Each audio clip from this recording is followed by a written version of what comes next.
And we're live. Hi.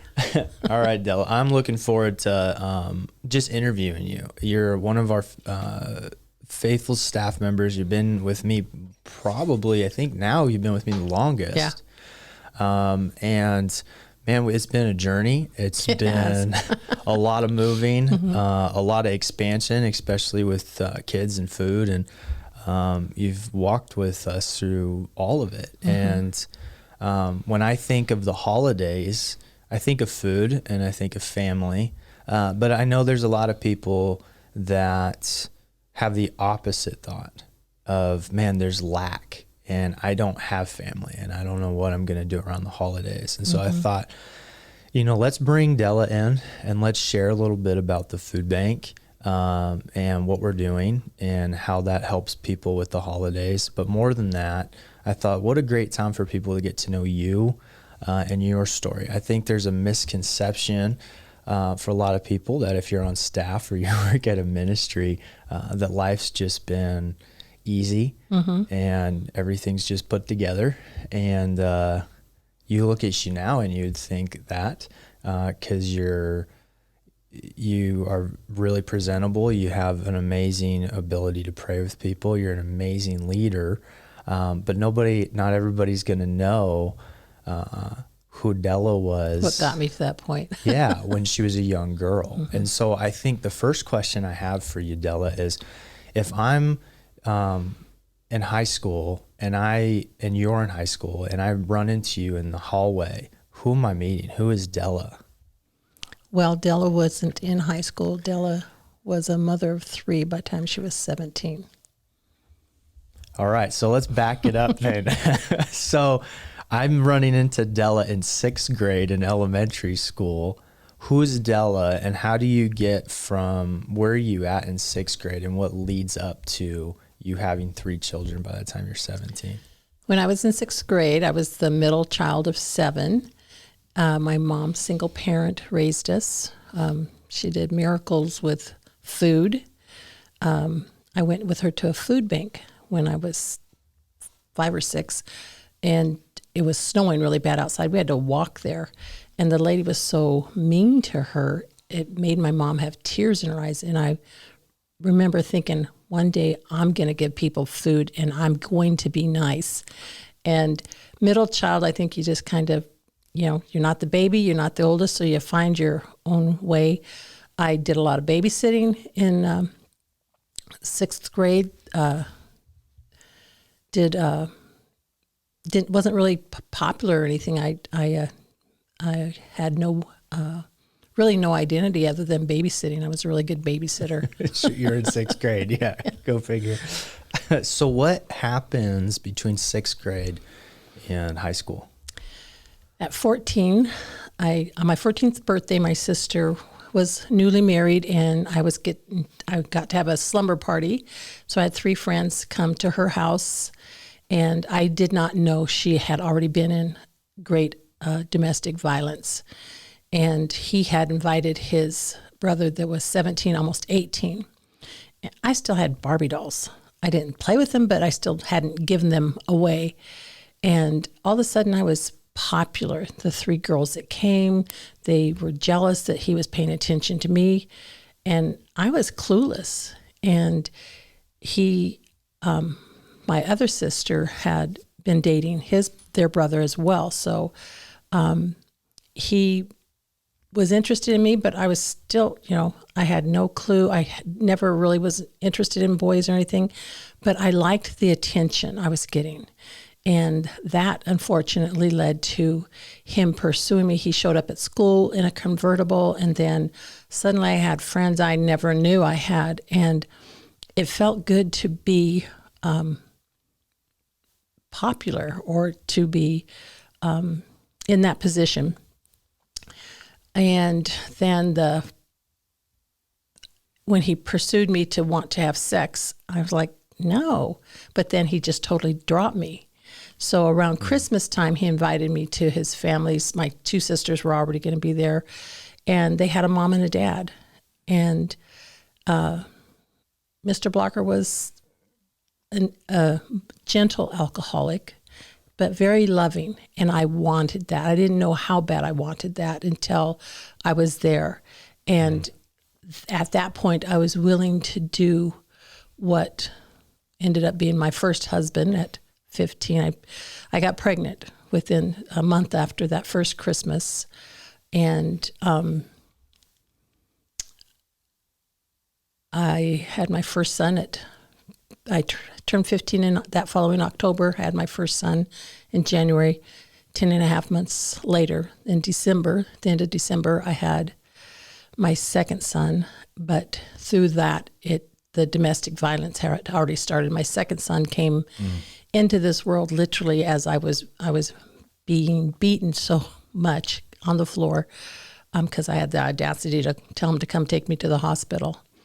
And I guess. Hold on a second. He beat you because you were having his son and he didn't want to take you to the hospital? And I humiliated him because I had to call the bar where he was at to come and get me because the contractions were like 3 minutes apart. So. And you're 15, 16 at this point. By that time, I was a 16-year-old. And my youngest sister literally knocked him out with a cast iron skillet while he was. And I thought that was so funny. It just, I don't know, the things that stick out to you. She tangled them, huh? Yeah. So. Crazy. Had my second son. And then faithfully on the birth control pill, I went to Planned Parenthood, said I'd lost them. So I did not want to get pregnant again. And with my first pregnancy, I was so scared. He had to tell me I was pregnant. I was so clueless. And I was walking past Mission Park and I really wanted to have an abortion. But again, I had babysat, so I knew babies. And the Lord, first time I ever heard the Lord's voice, I was raised in a small Pentecostal church, but I had no clue who Jesus was, much less that he loved me. And he clearly spoke to me. He said, if you keep your son, he will be a blessing to you all the days of your life. Then I knew I couldn't. I knew I could never forgive myself, knowing it was a boy and knowing that it was a child and not an egg. And so I was real faithful when I got pregnant after the second time. And then I ended up pregnant again. Went to the doctor. I told him I can't take the birth control because it's not working. He did a test and come to find out I was 1 in 1 point some million that birth control had zero effect on. And I was indeed pregnant. And at 17, I gave birth to a daughter. So I had 2 sons and a daughter. And for that 2 months, my husband was working, and he had a really great friend at work that befriended us, and his wife took great compassion and befriended. So that was really the only 2 months of that marriage that was peaceful. He actually started going to church with them, allowed me to take my daughter to my mom's church. And so because I tried to go to church before, my mom didn't realize that, he had shred my clothes, shred the furniture. He did not want me to have anything to do with God. So when a friend took him to church and stuff, that was great. And so I was allowed to go to my mom's church. She wanted to show off her first granddaughter out of 7 boys. And that at her church that day, I remember meeting, she introduced me to this giant guy that had a pink plaid polyester suit on. And I thought he was the biggest dork I ever saw. Fast forward, I married that dude. So yeah, the domestic violence pretty much stopped that 2 months, but then the baby died from crib death. And it was a very, that night it was very demonic. It was a nightmare situation. There was the stench. That's the first thing I smelled was a horrific stench. And my 1-year-old son was screaming in his crib, and my husband said, get him. Something's trying to, quick, get him. And he was terrified. He couldn't move. And so I grabbed my son and handed him off. But I knew when I went to get my daughter. And sudden infant death is not a compassionate death. You're accused. You're blamed because babies don't just die. And many mothers, it's a high rate of suicide in mothers. And so the domestic violence ramped up big time after that. No more God, no more church. My 18th birthday, I ended up in the hospital for 2 weeks. And during that time, I attempted suicide 3 times. It wasn't going to first time the Lord sent my mom. She threw him across the floor, the rage of a mother. And second time, I was going to put the boys down for a late nap and make sure I cut my throat deep enough that nobody could rescue me. I was searching for peace. The pastor, when my daughter died, said it was God's will to accept it, don't reject it, and insinuated that I deserved it for sleeping with him before marriage. And so the pastor kind of insinuated at the time. Very much insinuated that I was paying for my sin of adultery or fornication or whatever. When you were 14. Yeah. So the second time I was going to, I made sure the boys went down after 2 so they'd be sound asleep by the time he got home and found me. But the Lord sent that friend, the friend that he had met at work, his wife came and she made me go with her that day to her house. She got the boys up. She made us go to her house because she needed to teach me how to make pizza dough. And I thought, fine, I'll just do it another time. The last time I attempted it, God literally sent an angel and sat on my lap and stopped that car from going off the cliff. And I was so angry at God because I needed that peace. I couldn't do it anymore. I was 17 years old, now 18, and felt like I was ancient, like 40. And I'm 62 now. But after that, I thought I had this great idea. Fine, you won't let me take my, get out of this pain. I'm going to take him out. I'm not going through this anymore. And so about a year later, that plan, and what I didn't know then, what I do know now, was the devil just lulling me into this horrific plan that would end up putting me in prison for life, premeditated murder. And I was going to tie him to the bedpost and take out a bat and then fry him. I had the gasoline and everything, the bat and the gasoline in the closet. I was so done being beaten and often raped during that time. So I thought I had a great plan. Then my sister Linda called that morning, the day I was going to do it. She goes, she had divorced her domestic violent husband. And she said, you're going to come live with us. I'm like, no, you have 4 little ones. I have 2. But she's, pack your stuff. I'm coming and getting you. And she had no idea what my plan was. That night, he ends up at the house. She had remarried a Christian man. And that night, my husband, not ex then, showed up with that gasoline that he found in the closet and to burn the house down if I didn't come back to him. He was really good at terrorizing. And my sister's husband, a little Mexican guy, walked up to him and I thought, he's going to be dead. And he said, I rebuke you, Satan, in the name of Jesus. And my husband fell to his knees. And I'm thinking, okay, I'm going to live with my sister the rest of my life. This little Mexican guy's got superpowers. Yeah, he just spoke, and my husband shook his head and got up, and Manuel took the gas and put it away. And that next morning, they were going to Walla Walla to do a wedding. And they had a Volkswagen bus. And so wherever Linda and Manuel were going, I was going to go. I thought I'd be their nanny for a few years or whatever. First time I felt safe since I was 14. I get in that bus, and at the back of the bus was that guy from Mom's church, the pink plaid polyester suit guy. My sister was playing matchmaker, and I was so mad at her. I had not been that mad in a long time. And she said, well, you need help watching the kids at the park. Well, we're at the wedding. And he... Now knowing your family and knowing them, it makes me laugh. Yeah. So we get to the park, and for whatever reason in the church realm, they said, I was told, don't talk about your child that died, because if you do, you will never get over it. So nobody talked to me. Nobody remembered her birthday. Nobody remembered the anniversary of her death. And those were the times that were hardest to, the will to live was just not there. So we're sitting on this, I'm sitting on the swings at the park, and my husband's name is Hampton. He goes by Ham.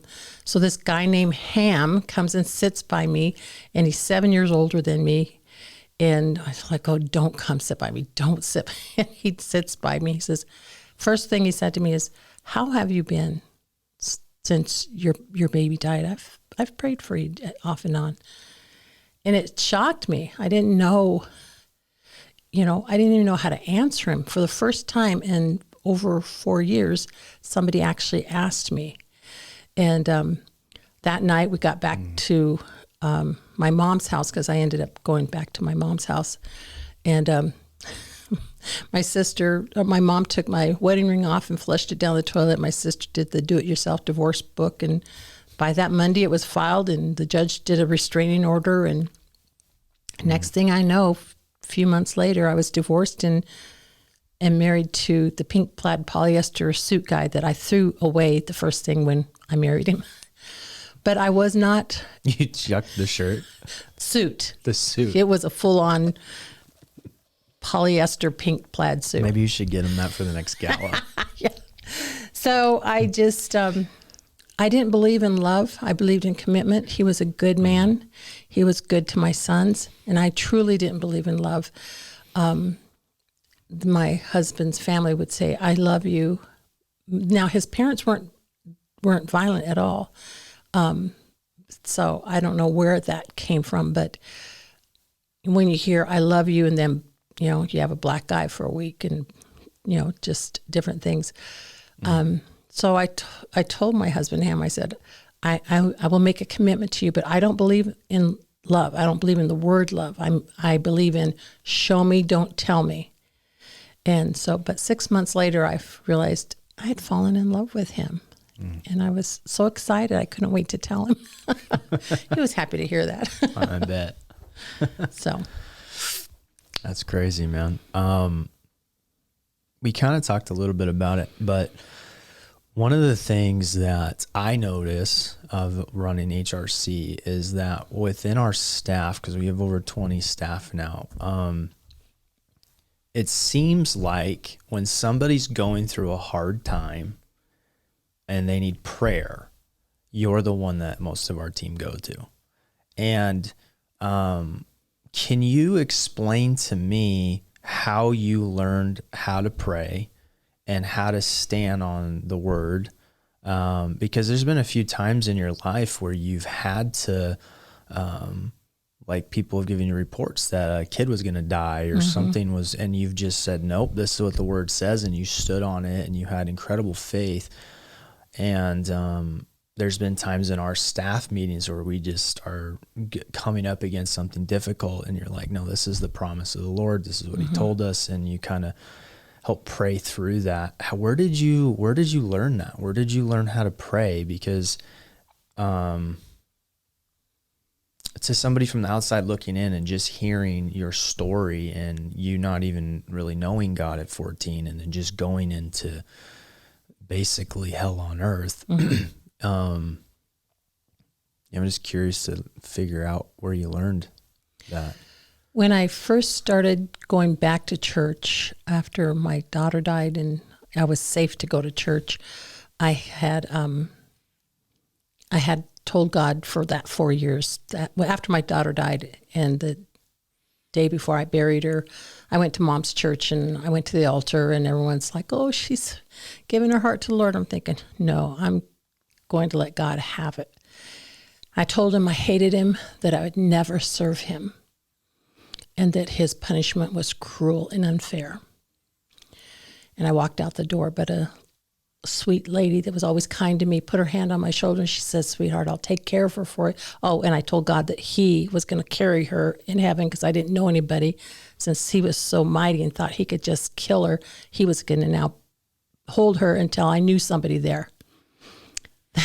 So people are thinking you're like, it's the if you love Jesus, please raise your hand, come up to the altar, and they think you're coming to give your heart to the Lord, and instead you're going up there. I was having it out with God. And so then I left the altar, walked out the door, and Gertrude McInturf put her hand on my shoulder. She said, "Sweetheart, I'll take care of her for you till you get there." And I said, "Okay, thank you." And I told God, "She's alive, so you're not off the hook yet." And I meant it with everything in my 17-year-old heart. She went home, got her will out, put it on the table. They went to pick her up for church that night at 4:30, because church started at 5. She was laying on her bed with her Bible and her will out on the table. She went to be with the Lord. My mom told me Monday morning, which was my daughter's funeral, that at that time we called brother and sister in the Lord. Sister McInturf had passed away, she told me, and I about fainted in the kitchen.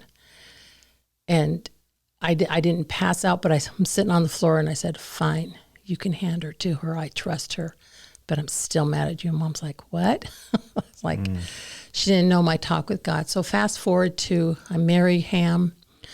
He's a safe, good, integrous, godly man. And my sons were 4 and 5, turned 5 and 6 just after we married.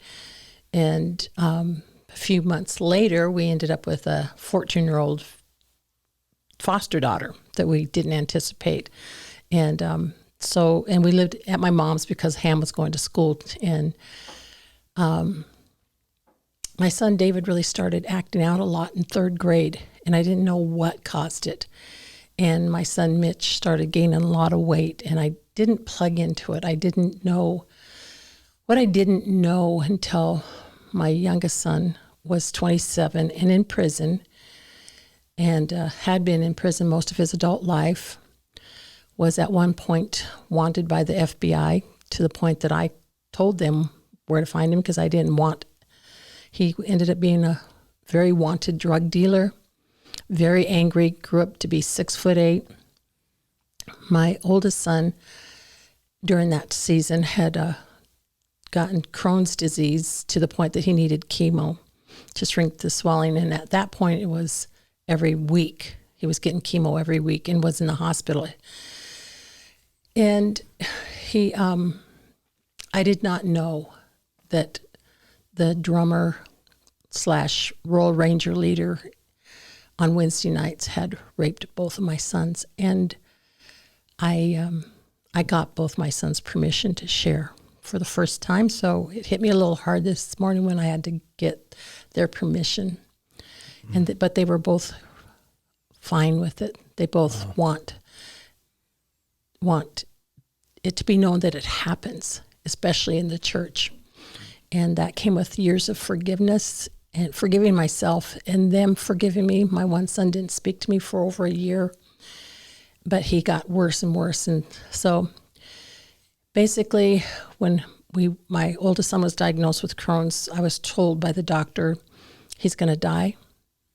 You shouldn't have waited so long." I literally had taken him to Harborview in Seattle because he had lost over 100 pounds. So I made him come to Seattle, and then ended up in the emergency room, and that doctor said, "Get him out of here. He'll die here. They won't. Something's really wrong with your son." Ended up having to take him back to Spokane to Sacred Heart because he had had a procedure done, and they sent him home, and he was white as a sheet and blue lips. And the nurse, I said, "His blood pressure is 48/52. That's not good. I'm not a genius." But so she made the orderlies come, said I was causing a commotion, took him to the emergency room in Seattle, from Seattle to the emergency room here in Spokane.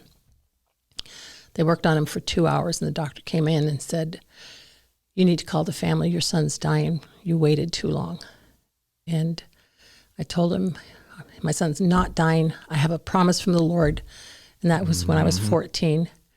And I told that he's going to be a blessing to you yes, all the days of my your life. So he ain't going before you're going. And that's exactly what I said to the Lord. I said, unless you plan on taking me now. So my son ended up in the hospital for 7 months till he was strong enough to have major surgery. And he's one tough dude. Yeah.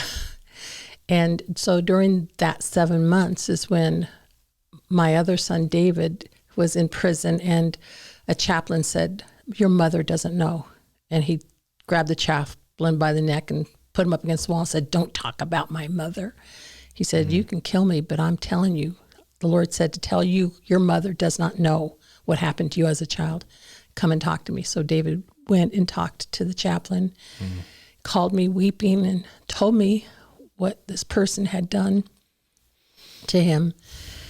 And it explained so much why he was such an angry little boy overnight. I did not know then this guy kept coming in on the pretense he wanted to date our foster daughter, who was about 17, 18 at that time. Didn't know what he had done. And then coming to our house and tormenting them, saying your parents know, they don't care. They've given me permission. So they kept that in, and neither one of them knew it happened to. So my oldest son, it was internalized and really physically affected him, and anger for my youngest son. He apparently was a very feared drug dealer. David's a tough, scary dude if he wants to be, for sure. I've seen him twice, once at church and then once when he came in to talk with Joe. And I just remember, like, if I was in an alley and that's the last dude that I want to meet with. But he sounds like there's a sweetness to him and an openness to God. And I saw that in him as well. But it's sometimes... I can imagine for him being like, I'm never going to let anybody take advantage of me again, and just turning into a tough guy. Through several years, I honestly cannot count how many times David should have died. He crashed a motorcycle into a tree and flew headfirst into the side of a barn at 16, shattered the C4 vertebrae, where he should be paralyzed to this day, and he's not. He was left for dead in the field in Montana, and a farmer almost plowed him under with his hay cutting blade.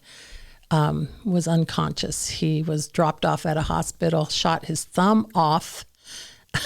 Wow. And didn't go to the hospital and got very septic. Just on and on. God, when he had when he broke his neck, the Lord had woke me at 1 a.m. to pray. And I didn't know how to pray. I knew something had happened to David. I knew that spirit of death. I knew it from my child when I woke up, and I knew something evil was there. And I didn't know how to pray, so I started praying in the Spirit.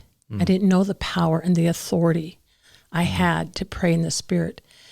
And that morning, my husband got up, and I was packed and ready and waiting for a phone call. And sure enough, that 9 o'clock, I get the call from Holy Family Hospital.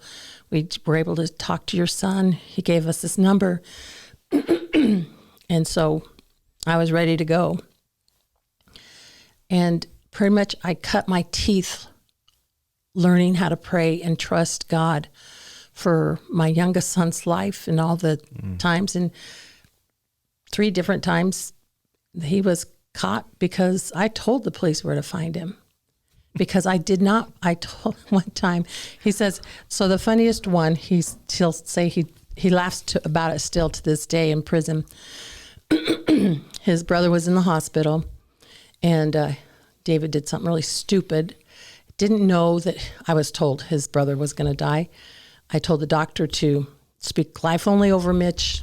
I put a sign up in his room, speak life only over Mitch, or you'll answer to his mother, that I had a promise from the Lord, and I'm not accepting the death notice. Excuse me. So anyways, I got to town, found out that David had done something really dumb. I got there for Mitch's weekly chemo session, and I just told the Lord, tell me where David is. I'm going to have a talk with him, and then I'll tell him what you want me to say. And honest to God, it was a golden road that laid out in front of me. He was wanted by the FBI, and I pulled right up to where he was. There was 2 wannabe thugs with him and a big Rottweiler dog with the spike collar. And he realizes it's me and he goes, what the beep? And I said, shut your mouth and get in the car. I'm going to have a talk with you. Excuse me. There's some, I don't know if there's anything left in that. So anyways, I told the 2 wannabes, I said, the dog started shaking, got up on his feet and was shaking and peed all over.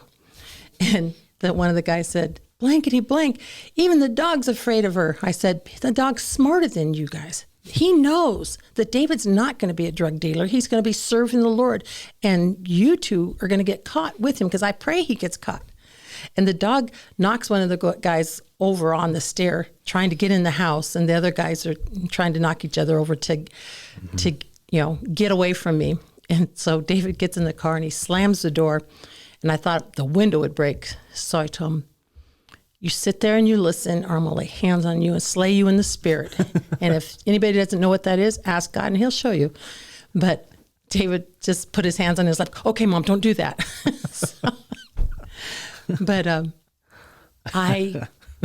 once I found out that the thief again tried to kill, steal, and destroy, and I had believed all those years it was my fault, that I was a dumb young mother, and I would keep a list of things that I tried to do that should work.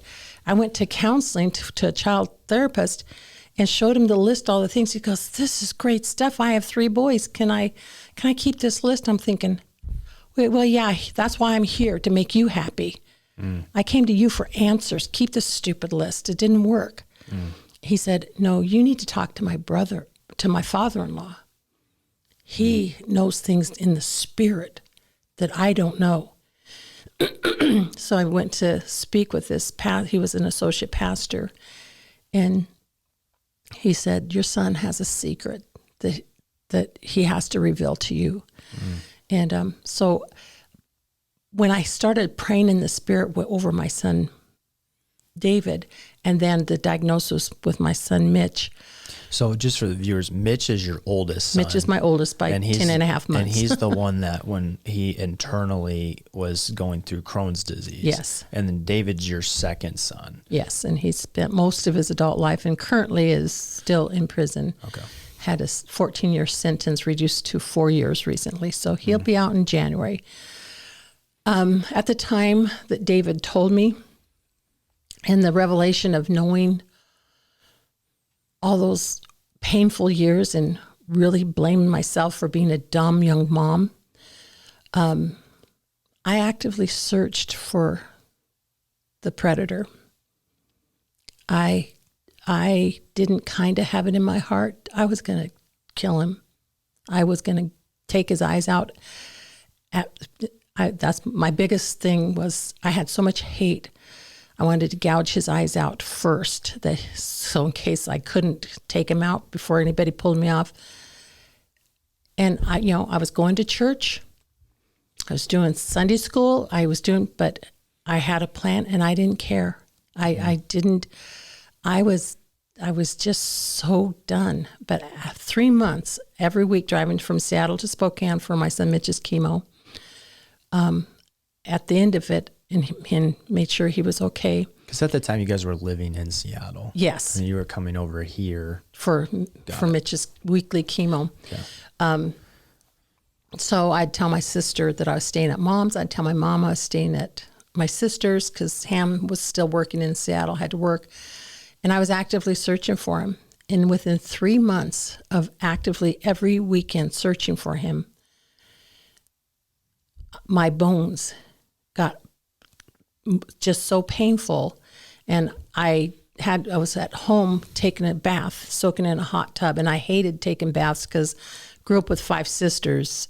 I hated taking baths, So, but the Lord said, you need to forgive him and give him over to me, or this is going to take you out.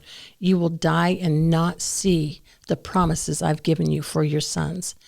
And that promise was the older will serve the younger in ministry. And the Lord showed me this phenomenal vision of my youngest son walking humbly up on a stage. And it was in a crowd of unsaved young adults and teens. And the anointing came upon him, and he spoke. And then as he spoke, the crowd was instantly healed from drugs, alcohol, and sexual sins. I can see it as clear as day. And the other miracle that both David and I talk about is that Mitch was his administrator.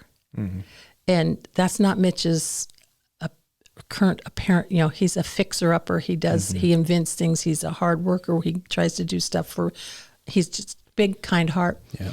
But that's not his gifting. So even David said, Mom, that's even more of a miracle than, but I knew what the Lord was talking about. And so I got out of that tub, and the water was cold, and I asked the Lord, and I said, okay, but if he rapes another child, this is on you. I'm giving this to you. And then I reminded him, Dr. Lester Summerall, huge evangelist in Asia, had once said at a conference, when a person gets to that point there of a reprobate mind, get them saved and throw them in an electric chair. So I reminded God, because I was sure Dr. Summerall was sitting next to Moses up in heaven. And I did. I let it go. And then I was able to really, truly pray in the Spirit, learn to trust God. I can't tell you how many times I was told Mitch is going to die. And 2 years ago, August 1st, he did die in my arms. And I looked up to the Lord, and I said, take me now or send him back. I have you by your word. You have made a promise to me, and I'm not letting go. I can't let it go. And he took a gasping breath, and 2 days later he said, Mom, you know I died, don't you? I said, yeah. And he goes, I didn't know all that stuff you were So he saw this promise that the Lord gave me at the park.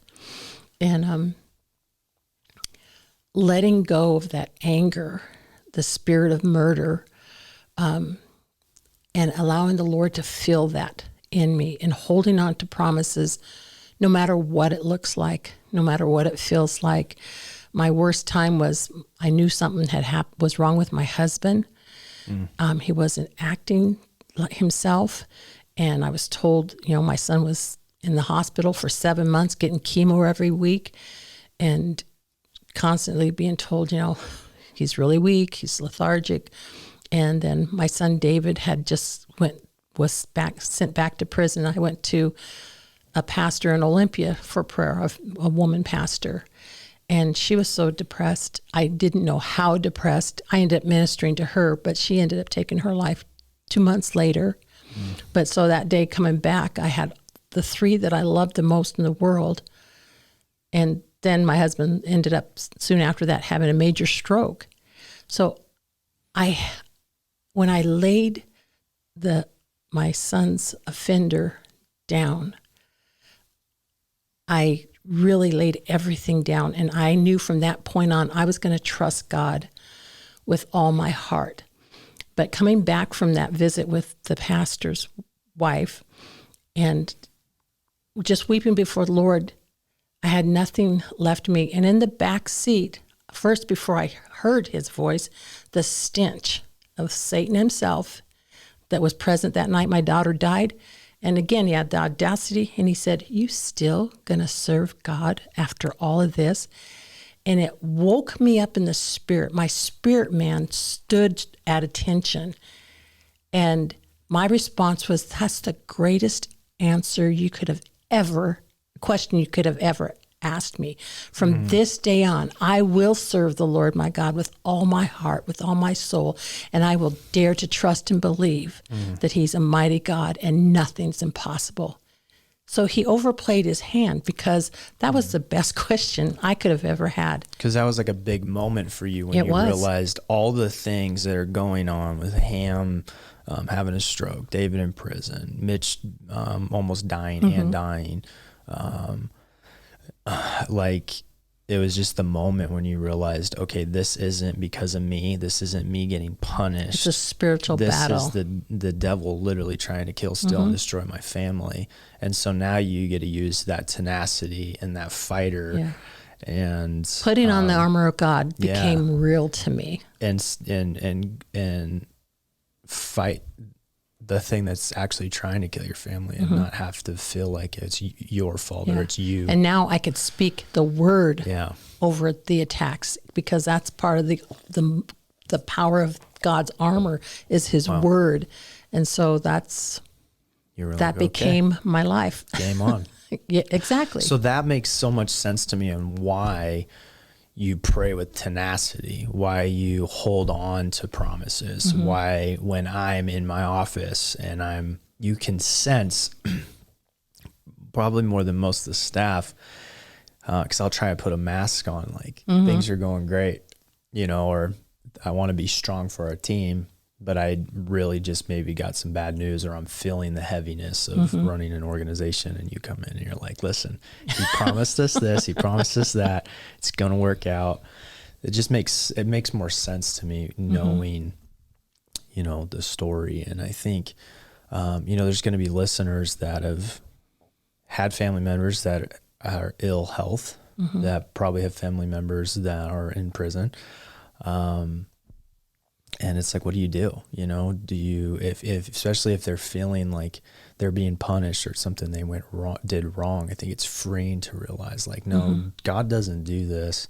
The enemy's the one who comes. The thief kills, steals, and destroys. Christ came that we would have life and have it to the fullness and overflowing. But that day in the car was, even if I will trust the Lord, and I will have my husband and my sons for eternity.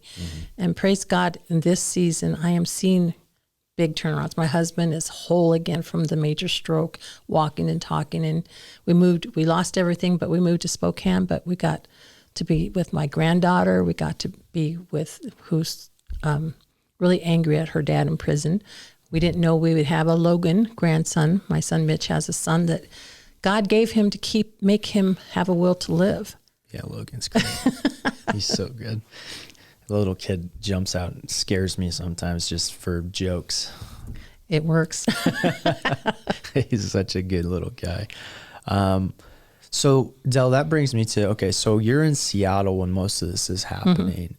You're on staff at a church, and so you learn how to be administrative, which is something that, or was that just something that was inside of you? Because the way you run our food program is just so on point, and it's just so detailed, and it makes everything run flawlessly. I learned early on. I spent 3 summers with my aunt and uncle, and he had 3 gas stations, and my aunt was a crafty person, but not a clean person, and he was having a big barbecue for all his guys, and he was going to go to Spokane to get all the food, and he said, if you could just clean up this place a little bit, I'd really appreciate it.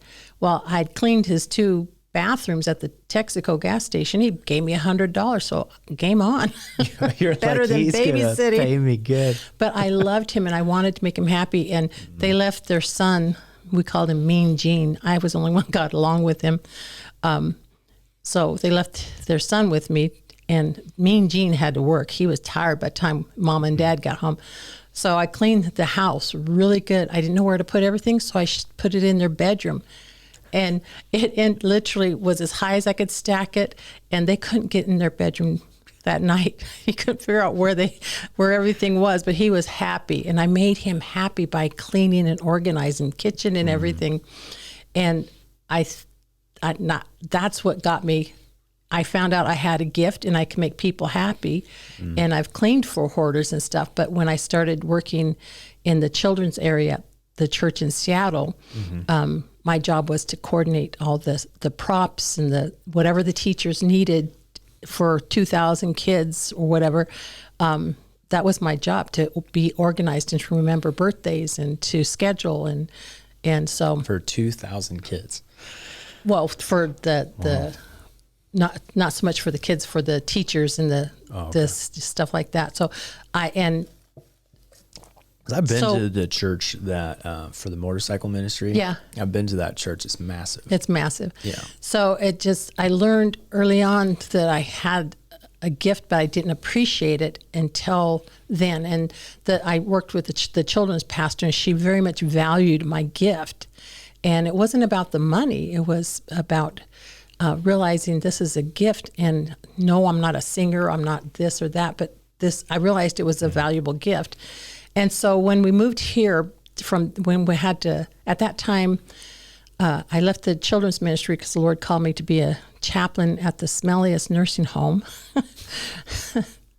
But he blessed me and had one of the guys in our church buy the nursing home. And then I was able to tell that person to clean the place up, because if I had to be there, I wasn't going to do drool or smell. So, but it turned out to be the greatest ministry opportunity.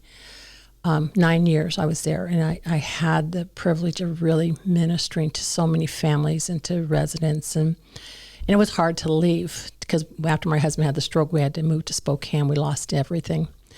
And I thought I was... Because he was working at Boeing, right? He was at Boeing. And after 3 years of thinking you saved up enough, and we had bought a brand new house prior to that, so those were big payments type stuff. So moving back here and having to leave my residence after 9 years and feeling really good about being in ministry, and moving in with my sister and her husband, who lived above a funeral home. Then I got hired at the funeral home, but my office was right next to the viewing room where my daughter had been laid out. And I just couldn't get used to it. And I was promised a receptionist position, but there was so much stuff, and this new business bought all these funeral homes in Spokane, and there was literally 60 years worth of records to organize. So they used me to do all this organizing, but never put me in one of those reception slots because they had so much. Until one day I just had enough, literally had ashes fall in my face, and I had enough, and I quit. And that's when I found out about HRC making all these, at that time, 350 lunches. So I went to volunteer. I met Joe at Victory Faith and found out. So I needed to do something. I could only clean so much in my house or the place I was staying. So I started helping, and within a few months found he was no longer going to be there, and found out you were the boss. Go figure. And you offered me a job. And so that's where it started. And because you were coming down. I love Joe so much. Joe was helping me. He really helped launch the homeless outreach and the food program, and he got it going a lot. And then he needed to go focus on his family. And you were coming down in the warehouse, and you were extremely consistent. Joe always had high praise about you. And you were always there, and you helped him organize. And what I found funny is Joe's a big, tough guy, and he's a bulldozer type of personality, which is great when you get him pointed in the right direction. But you were able to I wasn't keep intimidated. him in check. And I remember being I was the mother of David. Yeah. And so I think when I was like, okay, you're the mother of Mitch and David, so Joe would be like a perfect fit in your family. So he probably feels like a son Joe, to you at this point. I saw a broken heart. Yeah. So yeah, he's probably like, I could see him just fitting in like one of your sons. Exactly. And so it was funny to me, just you could keep him in check like that. And so I was like, man, this lady's awesome. And so when it was time for him to transition, it just felt like, well, this is one, God brought you there, and it was kind of a no-brainer. But what have you seen? Why are you, of all the things, like why HRC? Like, why are you passionate about food? Why? There's so many awesome nonprofits. There's so many things in Spokane, and the church at Victory Faith is an incredible church. And why did you feel called to come down there and do the sandwiches? And why were you kind of, what does it have to, what is it about food and hurting people that you just feel like that's your calling? It started out with I needed to be useful, and when I saw the effect of how what it took to organize and coordinate and get people to volunteer, and I learned at Christian Faith Center, you're kind to your volunteers. If you're kind, they'll come. If you're not so kind, they won't come. But I learned to be satisfied in the Lord and being His hands or His feet, and I loved that. I loved the outreach type ministry, and seeing the real gratitude on people's faces when we moved into not just doing the sandwiches, but then we were getting so much food that we were giving it to other food banks and to shelters, and just the gratitude of that, somebody coordinating it. And then finally we got to the place where we could have our own food bank, and with structure. We had tried it one time at the Sprague location, and lots of pilot programs around here, Della. Yeah, it was a madhouse. But when you came to me and said, let's do our own food bank, I'm like, that was crazy. And he goes, no, they'll be by appointments, and they'll have grocery carts, and you'll just go around. I thought, okay, I can do that. And to me, I love the idea because it's a dignity thing where they pick the food. You don't prepackaged the boxes. Have great relationships with several food banks, and that works for them. But my personality is organized, and I just can't, like when I was sharing the food bank area with the thrift store where it was growing and growing, it was just so. Everything just so grew so fast. It did. It was like the thrift store just blew up, and then the food blew up, and we're like, okay, I got to figure out how to get another facility here. I literally was singing "Oh Happy Day," walking across the parking lot with my last load of food to get into our new, now 4th location that, bless my husband's heart, moved every time. But just that excitement that I forgot about being that child at the food bank with my mom, and that woman was rude to her and made her cry, and I was excited to do this with dignity. And then my son Mitch, when I showed him what I was doing, he says, "Mom, I'm so proud of you. You have no idea, because I've had to go to food banks, and you have no idea what this does. This is a good thing, Mom." And that made me feel so good. It confirmed I was on the right track, and it gives volunteers the opportunity to they take it's one-on-one, so they take the guest and they hold the bag open, and our guest picks the food off the shelf and puts it in the bag we're holding, and you generate a conversation, and you can pray for them and get to know them and encourage them, and you see them coming back each month. And we have a lot of seniors now that are coming that can't live off their income that they retired at 70. It's pay the trailer lot or eat. And it's so fulfilling. I love it. I love outreach ministry. I love HRC. A huge part of, I knew what I loved about the sex trafficking and the devastation it does to those. I knew what it did to my sons. I knew what it did to my cousin, who was trafficked from age 3 till she escaped at 18. So I had a huge heart huge heart of compassion. And I know, for the Safe House, they get the best. When stuff comes in, I set it aside. I have, one of the director or house parent come and pick out the best. And that's the same with our men's house then. So we have first responders that we give food to. Appreciate our first responders, our police officers, and they have a safe room to go at one of the local churches. And so I love doing that. For the schools, picking out the best for the students. So God has just gifted me with organization of knowing, okay, this is where this goes. And sometimes people are like, well, why? And I'm like, okay, just trust me. This is what I need. I don't have time to explain everything to you. And the funny part is my husband now works with me, and you were really worried about, because I always tell him, no, you work for her. Yeah. I'm like, she's your boss, buddy. And there was a testing period that I didn't expect, but it was good because we learned we were always nice to each other and kind to each other. We never fought, because my first husband, and his first wife, she was extremely unfaithful.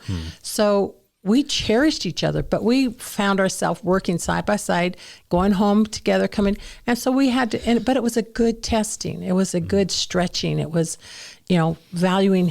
He literally, I know it's the funny thing at the gala, he's my muscle. He really is, because there's a lot of food that comes in. Just so the viewers know, Ham is a very, he's a big man, very strong, big guy. Yeah.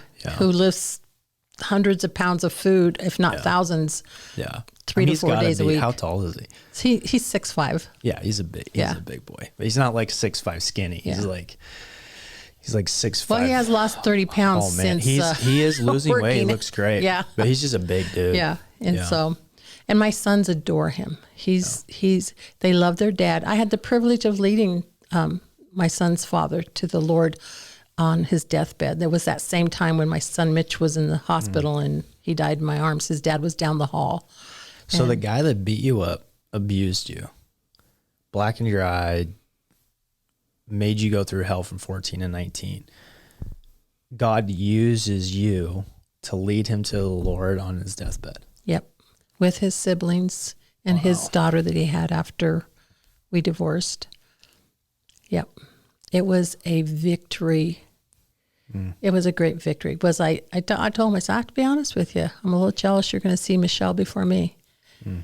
But I'm so glad that God won and that I had the privilege of leading you to Jesus. Because he was terrified. He was being tormented. Man, that's awesome. Last question real quick before we wrap up. That just blows my mind. God is so good. He is so good. He's just so good. A lot of people are watching or came to HRC because they heard about what we do with women that are trafficked, right? I know when I originally started HRC, it was to work with kids and do outreach and food and everything like that. So we kind of started with that, and then when we found out that there was women that were being trafficked, and my dad retired from the mission to help launch that, we kind of added that, and since then it's just become just who we are.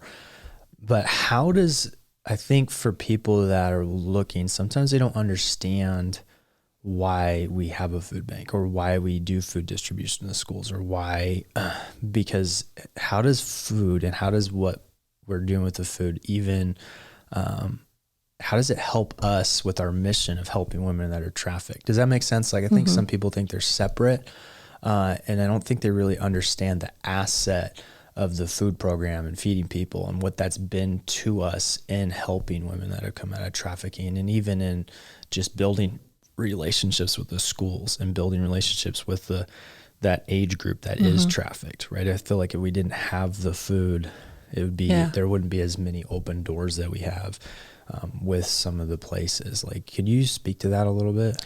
Yeah, we don't have, like, it's not according to zip code and it's not according to income. It's if I trust that God's going to send the people that have a genuine need.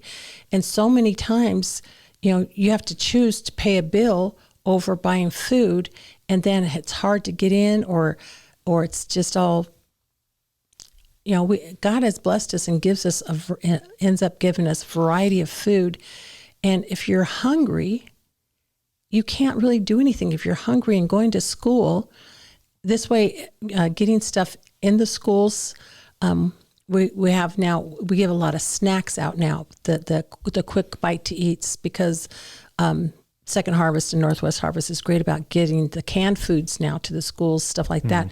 But the quick snacks and the stuff like that, the protein bars, stuff like that, the drinks that the school counselor type people that come and pick it up, they're just so thankful that we're able to do that, because it's a quick breakfast bite, it's a quick lunch bite of protein type stuff. And then also we give out when we get shoes that are, we get blessed by a place that gives us shoes. I'm able to set aside, they know they can call and say, I need size this, or I need this or this. And I'm always able to get it. So we are able to do stuff like that, not just with our food resources, but then God opens doors. If there's a need, inevitably, then the next day I get a load of shoes, or I get exactly what they need. Even at the Safe House, Kelsey said, I need Karo syrup. Didn't have any. Next day, I got Karo syrup. And it's just fun. But to have somebody come in, and they come in with a shame-based, because we're a ministry face, and they walk out that door with a basket full of groceries. They don't have to explain why they need food.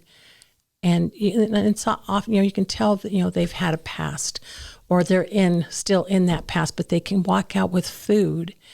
And I have people that have recommended family or friends that they know their loved one's going to get food, and it means so much to them. And now they're coming back because we've been open several months, and just the countenance and the difference. And they love talk. I had to add extra volunteers because we're taking, it's taken a little bit longer time now to walk people through our little grocery store, because they want to talk, and they want prayer now. And so our prayer room is getting used now, and our prayer board is getting used now.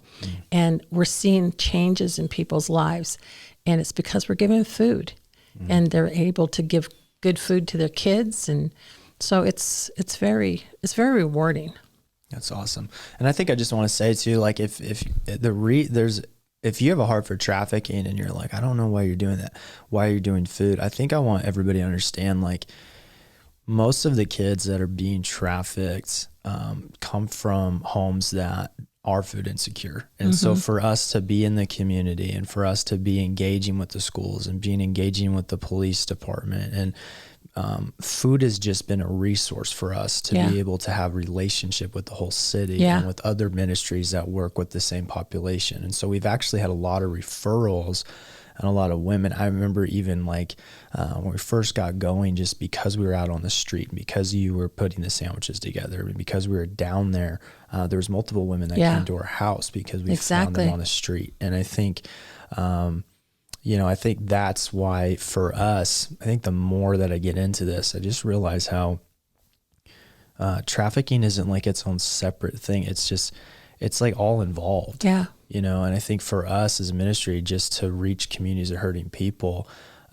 that's the goal. And I think you're doing an incredible job. Thank you. And it's fun to see how far we've vision come. and a dream like starting to work, and people getting prayer. And I think that's the goal for us, right? The goal for us isn't just to feed people, but it's to show people Christ. Yeah. And God's grace is amazing. Meeting people where they're at, and then building relationship. And it's been such an asset. Do you mind telling people when you're open and how to get involved if they know family or friends that might need support? Because we are getting close to the holidays here. Yes. So I don't have the phone number memorized, but we're open. You call and make an appointment. Go onto our website. If you go on our website and click Food Bank, there'll be a phone number. And so we're open Monday from 11 to 1, or Thursday from 4 to 6. And I purposely do an evening one because there are people that are working and they need food. And so when's the evening one?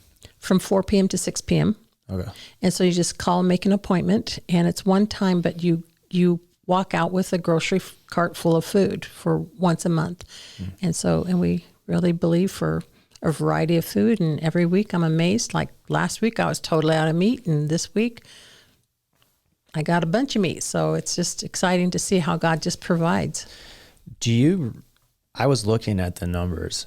Do you realize we almost gave 400,000 meals away last year? Yeah. 400,000 meals. Yep.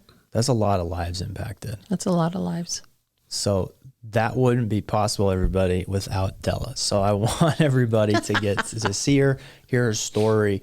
But I feel like, it's a big deal for people to get to know you and your story, because when they come in, they know who you are, and they understand where you're coming from. And so when you ask them for prayer, or if they want prayer because they're going through a hard time, I think it helps people open up, because a lot of people don't relate to all of our successes. Yeah. People relate to us a lot of times through the pain and everything that we've been through. And so I just want to honor you that. I want to honor you in the fact that you've been through so much and you stood on the Lord, you stood on his word.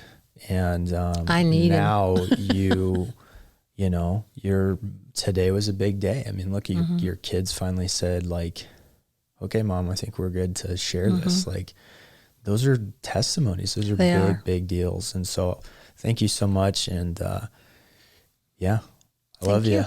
Love you. All right. If you were touched by this interview and you'd love to donate some money to purchase meals, please click on the link below or visit our thrift store to donate some clothes. As an organization, we're going to be working to get you more stories like this. So God bless. Keep reaching your community for Jesus, and we'll see you next time.